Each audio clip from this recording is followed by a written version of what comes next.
So today's smaller than yesterday.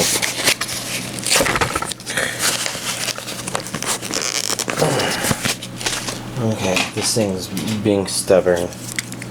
So we will find a way to cut it. There we go.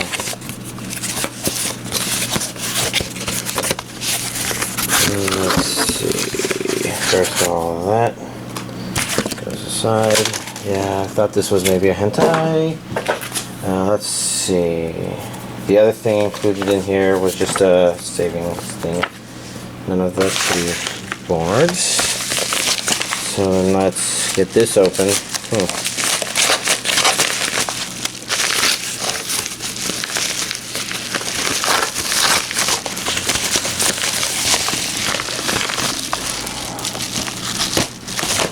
There we go. So, let's see. I guess if we aren't going to have a lot of anime stuff, in fact only one thing, let's begin with, we got Harvest Moon Light of Hope Special Edition for the Switch and Owlboy. So 2 new Switch games. Yay. Next we have Hentai Heaven Volume 3, Double Duty Nurses, and Paid and Laid. A little, I think the word's racy, or could be racy, but I don't know.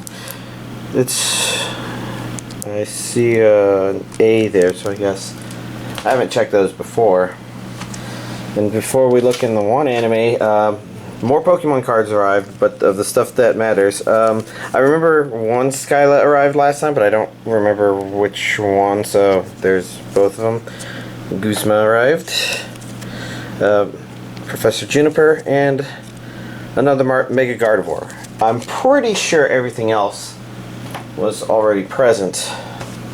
There's one card still out and about, and that's a another Xerneas, but I think I've already shown the artwork, so that one doesn't matter as much. This should be Season 2 plus shorts. And I'm not sure where this lies on my list of things I want to see, because the first one was weird. Not bad, weird. Let's see, Region A, English dub. Then let's see, we have a character who I vaguely remember, Blu-ray 1, Blu-ray 2, which contains episodes 9 through 12, shorts 1 through 12, and extras. Then DVD 1 and DVD 2. Is that character familiar at all? Is she familiar at all? I don't know. I don't remember it well enough. But yeah, that's everything that arrived this week. This is kind of a really good example of why I don't like the Sentai Filmworks editions too much, because the normal versions of that Is It Wrong to Pick Up Girls in a Dungeon side story thing came out, but I like the main character design enough that I wanted the special edition. Actually, I guess I also have a premium edition of some sort of first one, so I got premium edition of it, but you know, it hasn't shipped yet, and I'm pretty sure Amazon's asking me, but I don't know. It's annoying. This is this week's anime DVD collection update. So I hope I'm not misremembering, but I think I still had like a handful of episodes of Chihaya Furu Season 2 left, and I think while it didn't necessarily end where and how I might have thought, I think my estimate last week about how this feels a lot like March Comes in Like a Lion, in that it didn't feel like it would resolve what it had started by the end of the second season, by as far as I had gotten. And yeah, so it definitely feels like there should be a third season, and if there isn't, then that's unfortunate, because anime sometimes does that. It has 2 seasons that need a third season. Content-wise, I'm not sure what to say about those last couple episodes, so overall, the second season, it was nice. It's definitely started out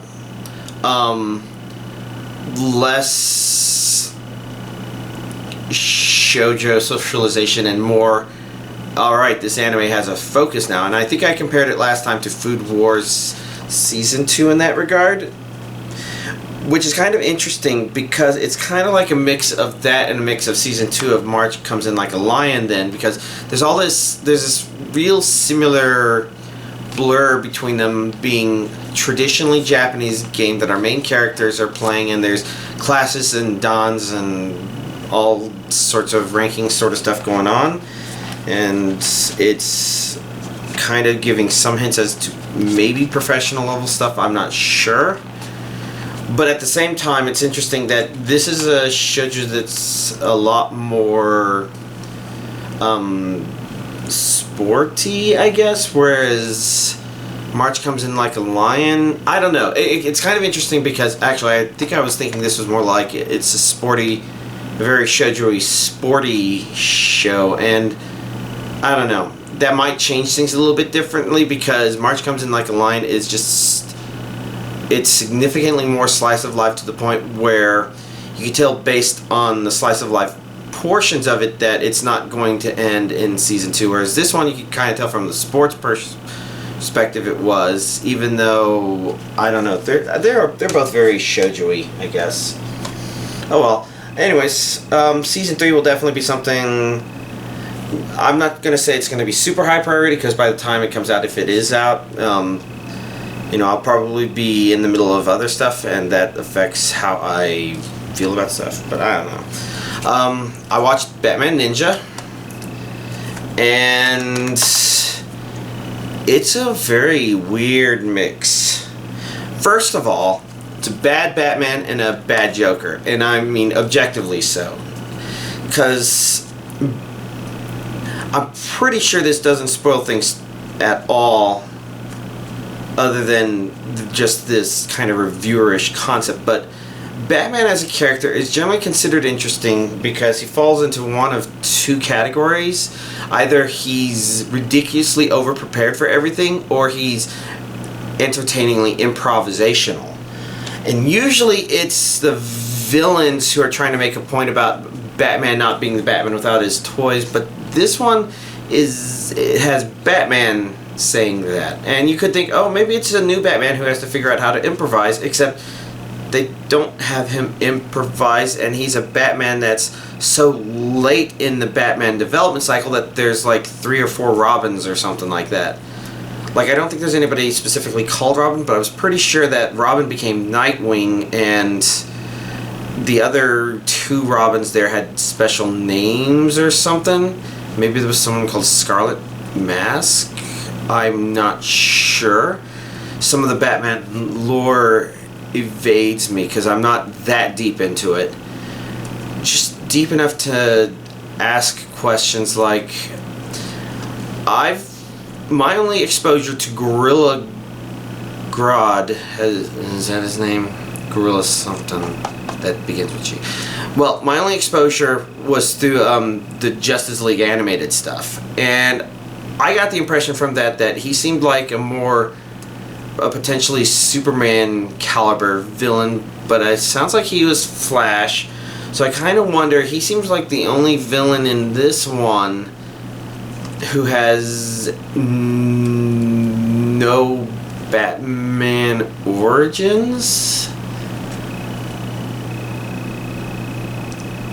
Anyways, I guess the point is it has these elements that it's using and these characters there, but it feels more like they exist for what this movie wants to do, as opposed to somebody having an idea for something.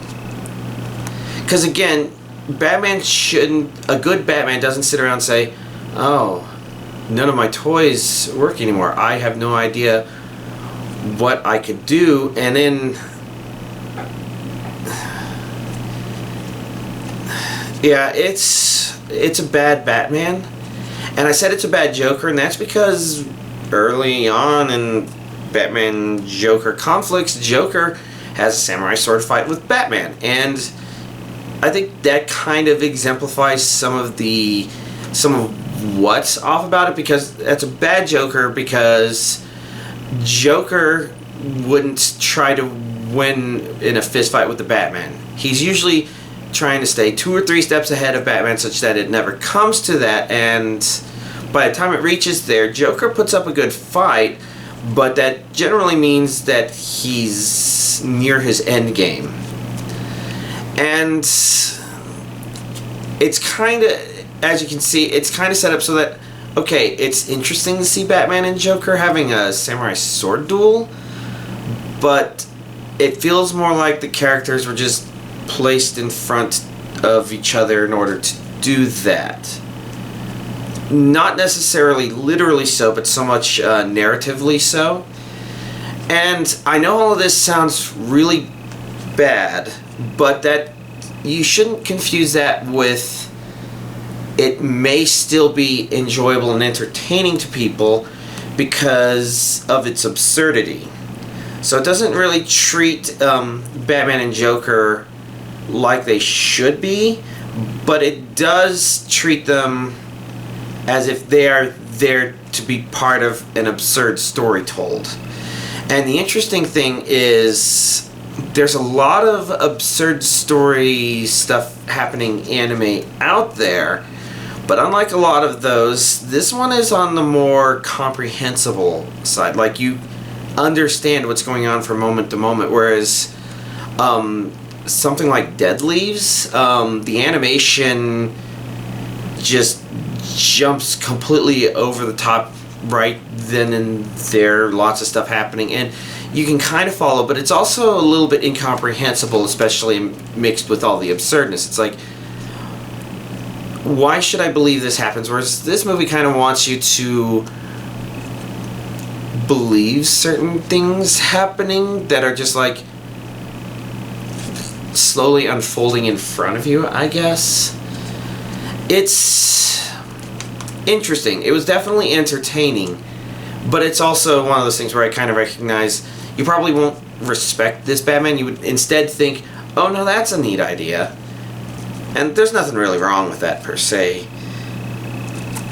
But yeah, I don't know if going into it knowing that changes the experience or makes it better. But for the most part, that means it's really hard to kind of nail down. And I wanted to put it that way because next up was I decided to watch a Tsukumomo, because I have this tendency to watch things that are in the top of piles next to me. And this one is kind of hard to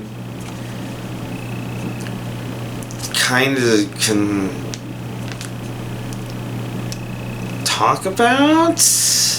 Not like it's got things that I don't want to talk about so much as it's not all over the place, but it is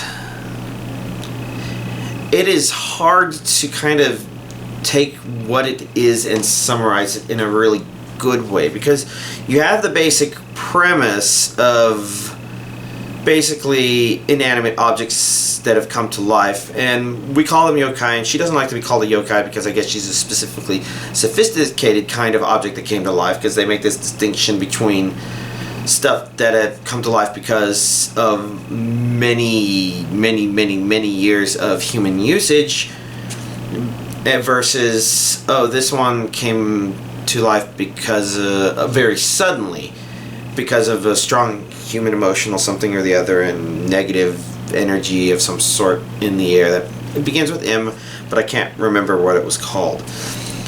And so you have, okay, so this is a kind of, they have to figure out the situation of the thing and then fight a thing, and then make sure the right person ends things to make sure a curse reversal sort of thing doesn't happen. But the problem is, it doesn't really follow a formula that you can actually really grasp onto, even though it seems like the most obvious thing for it to do. And so it kind of... I can't even really say it meanders, it just sort of is. And you may think, oh, well, okay, so maybe the mystery elements are kind of fuzzily defined in terms of you know what you're going to get, but maybe everything else about it, just how you expect the characters to interact, will be well defined. And that's actually very weird as well, because you can kind of see, oh yeah, they kind of look similar. She maybe is just smaller or something, I don't know. But then it goes through this phase where it's like half the characters are well, technically it's only 2 characters, but 2 supernatural-ish characters are little kids. And you're like, oh, well, I guess it's still continuing with the premise that is being weirdly followed, but then it's like more of a he's living with 2 lollies kind of situation. And it seems, it doesn't even seem like it lost focus, it just seemed like it's hard to tell if there was focus to begin with, per se. It's all really weird. All I can say is it did have a pretty entertaining final battle, I think. I'm wondering if entertaining or satisfactory are correct. And it's not really a final battle, it's more like a season finale. Because there could literally be a whole lot more of this if they really wanted to, but it's weird. For the characters themselves, and some of their interactions, I didn't like some of them. I mean, it kind of makes sense because this is a show that thinks that people aggressively hurting the main character is funny, and I've never really liked those at all. This one is just, yeah, she kicked him in the balls. Oh, yeah, that seems rather abusive. And so there's some characters, like, she doesn't have my respect at all because she's like that, and then mysteriously almost more endearing. Close. It's hard to put my hand on it, but yeah, I didn't like a lot of that stuff. I actually didn't like the childhood friend. She had some aspects that were fun and entertaining to have her around, but she was also put there to kind of physically hurt him, and then the kind of expect him to do things she wasn't due from a romance perspective, I guess. And I call it romance, but it's more like a crush perspective, you know, whatever, characters interacting. I didn't like the red-haired girl. And that's one of the weird things is I like some of the design ideas they have for these characters, but I just don't like them as people. Oh, and I really hated that guy in the one dating sim episode. Yeah, didn't like him. I don't know what to think about the friends. Glasses guy was fine. Other guy? I don't know. It's all so weird. But I can say that I actually really liked the sister. So the sister, they establish pretty much with her maybe second line of dialogue in the first episode, she has a thing for her brother. And unvery characteristically of all the, oh, let's mistreat the main character humor going on, she's surprisingly kept at humor's arm's length regarding the incestuous desires for her brother. This basically means that a lot of shows like to go over the top and have the sibling be uncomfortably pushy, and they try to get the humor from that. Whereas this one just kind of has her accepting her role as a sister, but dropping funny comments. And I guess even making it even weirder than that, there's another character who is interested in some of the characters when they are lollies and is pushy, and it's just like, as you can see, it's really hard to say what to make of this show. I'm not even quite sure what it would rate, because it's honestly got me baffled. It was watchable, but there were characters that I really hated. There were interesting ideas. Animation seemed actually perfectly fine, but it just seemed maybe contradictory without feeling like the contradictions were necessarily mismatched. So I don't know what to make of it. I've watched it. I've mentioned some of the things I did like about it, but as you can tell, I'm just completely baffled by it. This one I'm not baffled by. This is a Tsuki Gakire, because I keep forgetting the name. I remembered Tsuki because that's moon, and I think this, As the Moon, So Beautiful, is the translation, but I don't really know Japanese. So anyways, the real point is, I started watching this. I'm like 3 or 4 episodes in, maybe. And it is about what it looks like. It's a much more down-to-earth slice of life. But so far I've actually been really enjoying it for probably 2 reasons. First of all, this one doesn't try to get your attention with weird gimmicks. It's trying to play things pretty straightforward. So it's got mostly normal characters, and it's just throwing situations in there that I don't think I've usually seen in a slice of life. Nothing like grandiose, just things like, oh, she has a little beanbag thing that she likes to rub between her fingers when she's really nervous, because she gets really nervous all the time. And it's like, that's not anything really big, grandiose. It's not a mind-boggling new idea. It's just, she's a person, and you kind of enjoy watching her do that stuff because she seems normal. And he's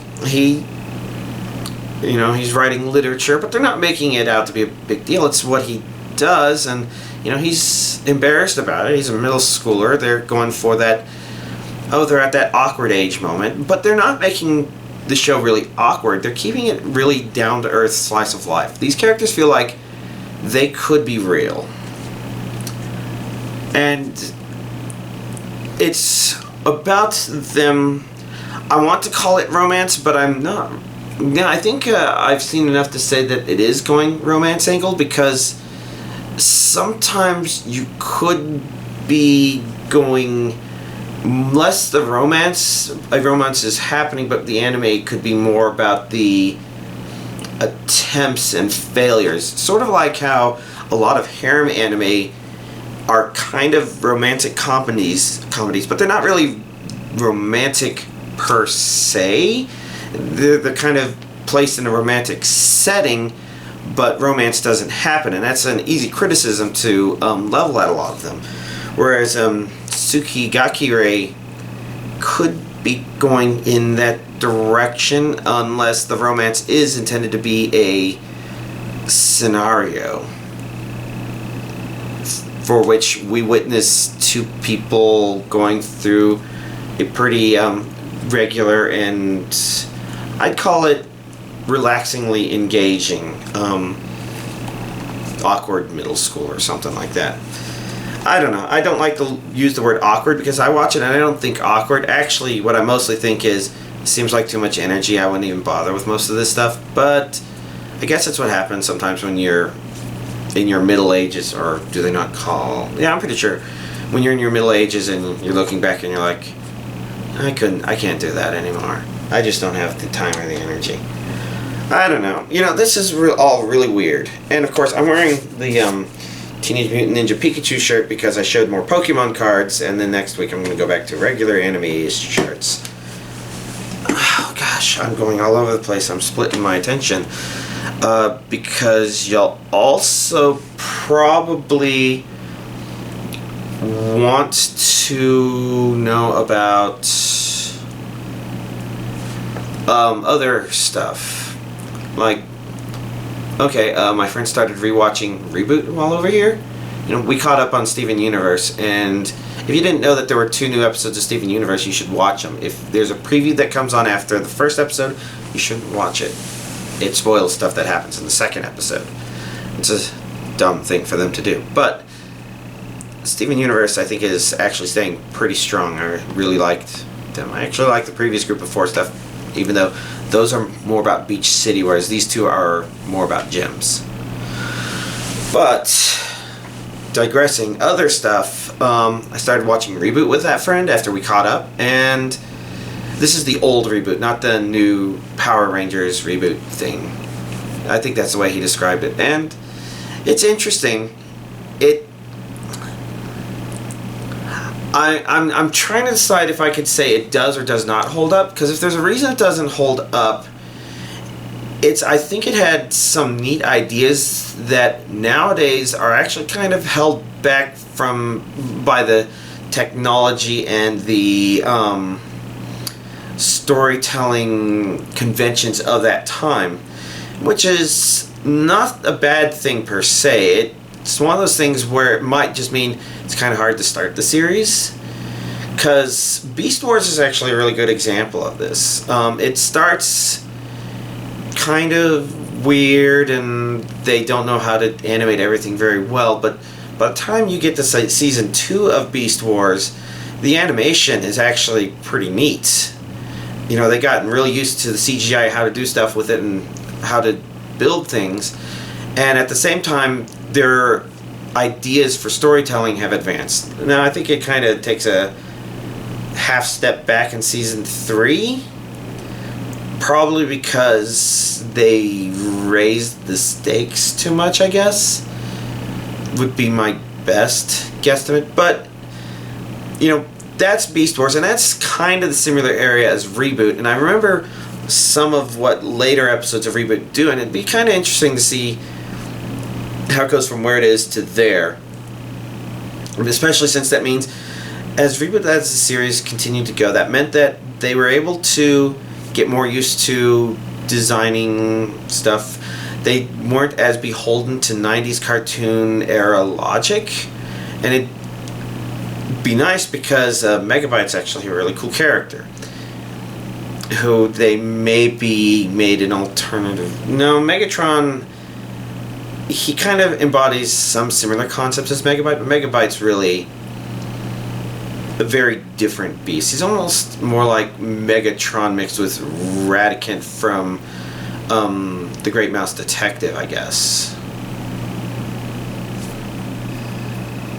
But I don't know. I digress. I do want to see more because it's not unwatchable, which is why I can't really say it doesn't live up, but it is one of those things where you watch it and you're like, oh wow, this is using 90s Saturday morning cartoon logic of this and that and this and that, and the motivations don't make as much sense. I don't know. But last but not least, I did watch Deadpool 2. And I thought the first one was a little more enjoyable, but the second one was still enjoyable. If I were to place a couple fingers on why I feel that, I think it's second one is, I think it felt slightly more crass, which I didn't think it really needed to do, but it works fine because that could just be the material it had to work with. But maybe the main thing is it kind of felt like the first movie you had a good feeling as you were watching the first one of what you were trying to watch, whereas Deadpool 2 feels a little more smorgasbord-esque. And it did eventually lead to a place where it's like, well, I can kind of see how it went there, but didn't feel like it was trying to go in that direction with stuff. Because I don't know what it was doing. But it didn't. It worked, and that's really a subtle preference taste. Because I think a lot of people love the humor in Deadpool 2 a lot more. There's definitely a lot of moments I can think of right now that are just like, oh yes.